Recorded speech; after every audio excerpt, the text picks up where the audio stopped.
Welcome back everybody. If you have been reading the news lately, then it's no surprise there's right now a lot of tension in east of Europe when it comes down to Ukraine, Russia, Europe and the United States. So in today's video we are going to look at what will happen if a war would really break out, what will be the effect on the stock market and other equity markets, and could this event cause the next big economic crash. That and more in today's video. But of course, as always, before we dive in, please like, subscribe, click on the bell, click and also so you don't miss anything. Leave me a comment or share this video with your friends if you think that's useful. Now let's get in today's content. Now before we really dive into all the numbers, I think it's smart to step back for a second and zoom out and look at the whole situation from a broader perspective. And then of course we need to start with the question, why would Russia want to invade Ukraine? Well, the answer is most likely in identity, because Russia used to be the Soviet Union, which fell apart in 1991, and Ukraine was part of that Soviet Union.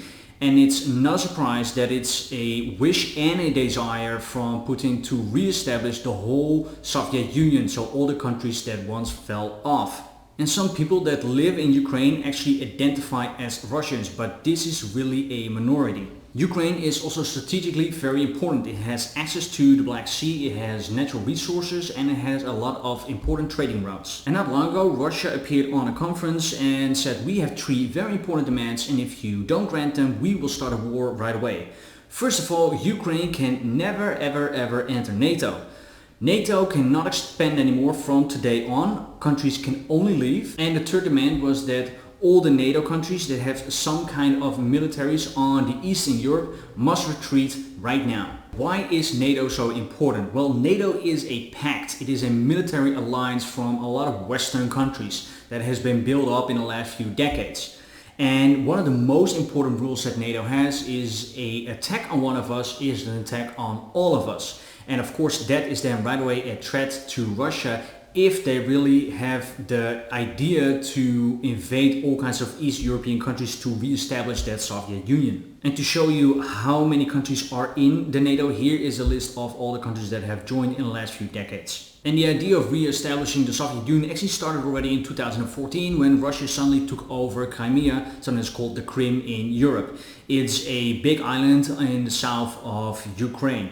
And at the beginning, Russia denied anything. They said, no, it is absolutely not us. It's probably some rebels trying to take over the land and try to reclaim it and make it a different state. Then later on they said, well, maybe it's us. And after that said, oh, okay, it was actually us. And not so long ago, Russia suddenly moved 100,000 militaries to the border of Ukraine, saying that they need to do that to protect themselves. And as of lately, what we found out is that Russia most likely is trying to do whatever they can to move Russian politicians into the government of Ukraine, or at least get Ukrainians that are very Russian-minded into the government, because once they then invade, then the politician can say, oh, you're very welcome, thank you, the liberator of the West. And the latest news is that Putin said that he wants to warn Ukraine because NATO might invade Ukraine to take over the land. Well, in the entire existence of Ukraine, never ever have they joined forces to invade a country. Matter of fact, it was for a short time on the table that Ukraine might want to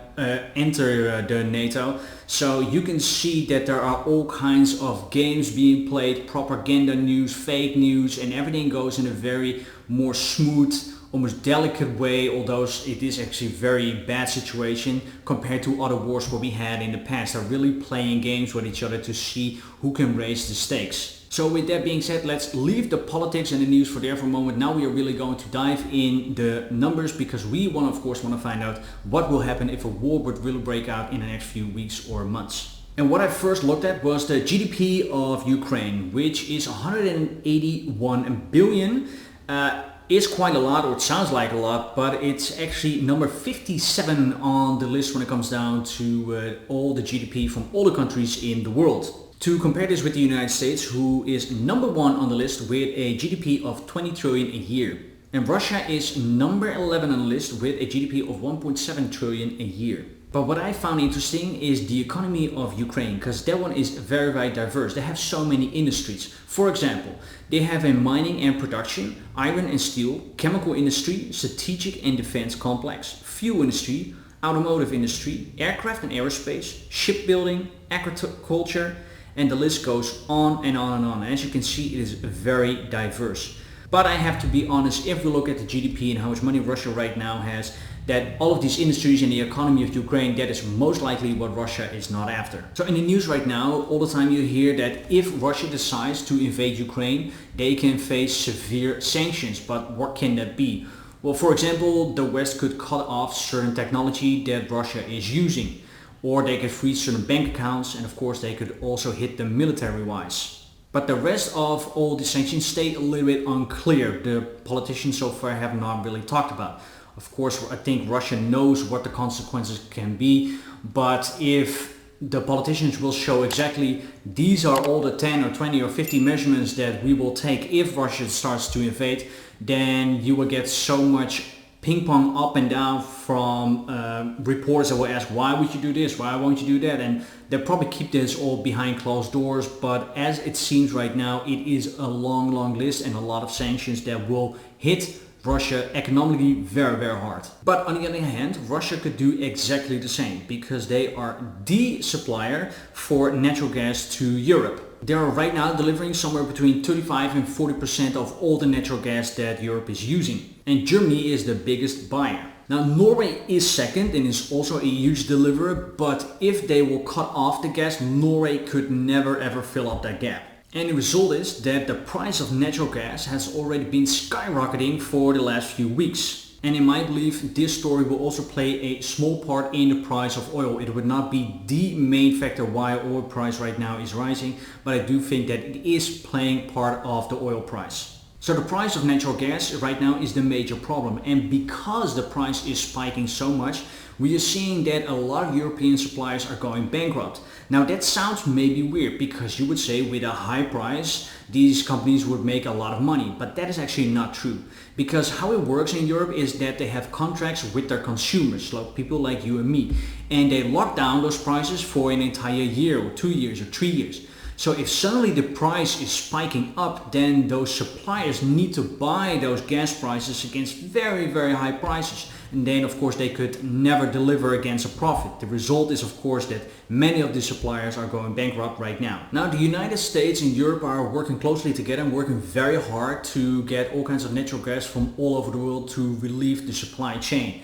But that is not as easy as thought, because a lot of these producers, they also have long-term contracts with certain buyers. So they cannot suddenly say, hey, we cannot deliver to this buyer, but we need to help out Europe. So it's very hard to find somewhere a gap in the supply that can still deliver the extra gas to Europe. And if we look at wars in general, then there is one consensus that we can absolutely make, and that is that every military spending has a negative effect on the economic growth. Some even go that far by saying that a 1% increase in military spending could have a 9% decrease eventually in economic growth. Now there are always a lot of people who would say, oh, this is absolutely not true because the government will suddenly spend a lot of money on military and other stuff, so that will cause an impulse in the economy and therefore we see a huge economic growth.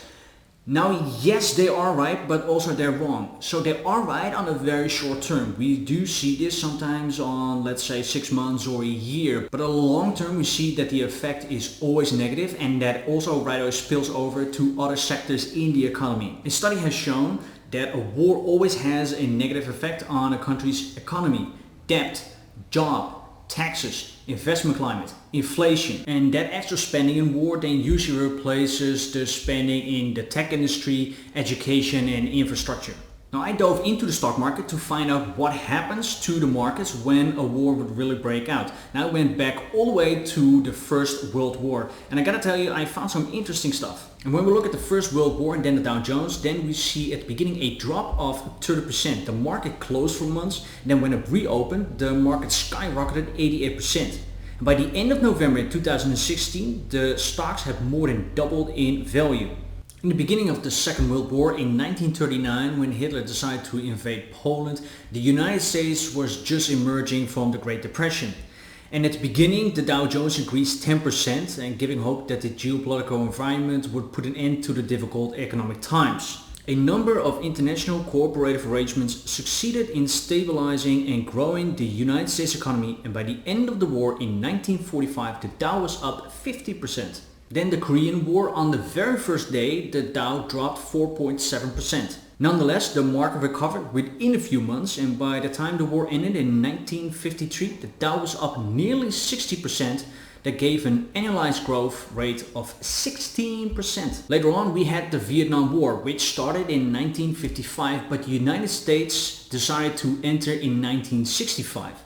And they left in 1973, and the stock market grew by 43%, an average increase of nearly 5% a year. Then we had the Gulf War. That one only lasted for 7 months, and in my opinion that is too short to show a correlation to the markets. And the latest war that we had was the one in Afghanistan, which started in August of 2001 and ended in September 2021, making it last for 20 years. And in those 20 years we actually had 3 crises. First of all, starting off, the aftermath of the dot-com bubble, because the bubble actually bursted already a little bit earlier, but it still kind of continued when the United States already invaded Afghanistan. After that, we also had in 2008 the credit crisis, and of course we had COVID, where we had a gigantic drop. But you can see that although the war continued for 20 years, the Dow Jones did 250% in return, and the S&P did a whopping 300%. And with that being said, it's maybe worth noting that some stocks did during the war tremendously well. And of course then I'm talking about industry-leading defense contractors that profit from a war.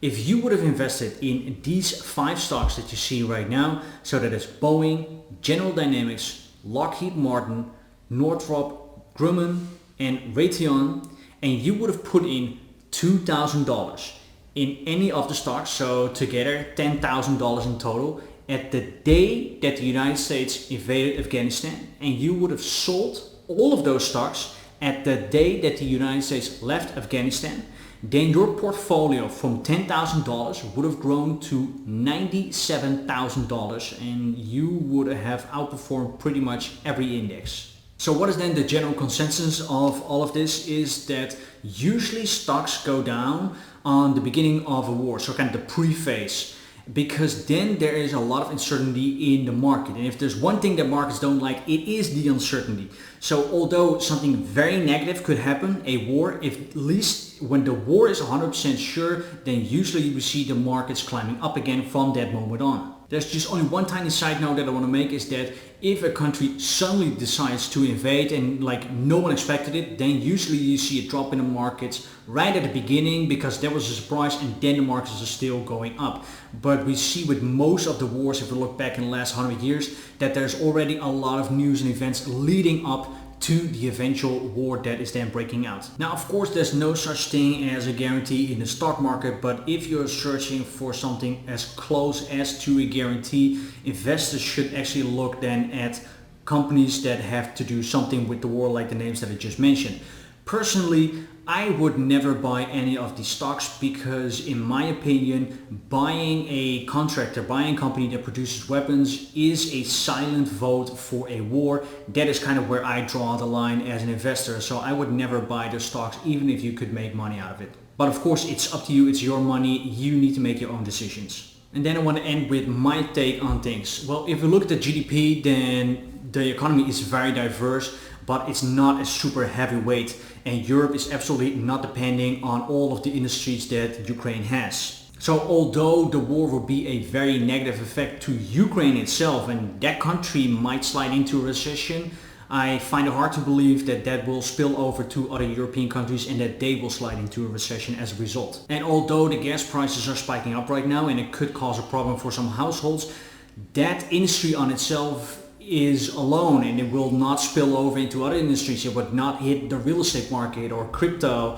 or tourism. So yes, it is a hard and a bad situation for the ones who have to deal with it, but I do not believe that that will hit any other sectors. Now, you could argue that the whole playfield will change if, let's say, all kinds of European countries will also help Ukraine or attack Russia, and the United States get involved and get this whole kind of World War III kind of scenario. Now, thank God we are very, very far away from that, and let's pray that that would never happen. But in my opinion, actually that doesn't change, because we also seen in the data of the past that stock markets may react to it in the short term, but in the long term they just continue as business as usual and just keep on steadily climbing over a long period of time. So when it comes down to my portfolio, I will just continue doing whatever I did before, and that is to dollar cost average into the market. Just buy every week, every month, steadily as I go. And if the market decides to dip down an extra 10, 20, 30% on the news, I just treat it as a buying opportunity and to buy in a little bit more aggressively as of what I'm doing right now. So what will eventually happen? Well, that is something that only time can tell. But I have to be honest, 2 weeks ago I thought Putin just want to show his muscles and he want to gain something out of it, whatever it then might be. But now, 2 weeks later, and when I really did my research into this topic, I have to be honest, I fear the worst. Now, if you like these kinds of videos, the happy ones, but also the sad ones, then please do me a favor, show your appreciation by liking, subscribe, click on the bell, click on all so you don't miss anything.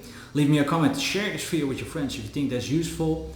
Also feel free to add me on Instagram and on Twitter, the links in the description, or check out the second channel, that's the trading channel, and we upload daily videos about Bitcoin prices and all kinds of good stuff, what happens in the market. Thank you guys again so much for watching, and I'll see you in the next one. Bye bye.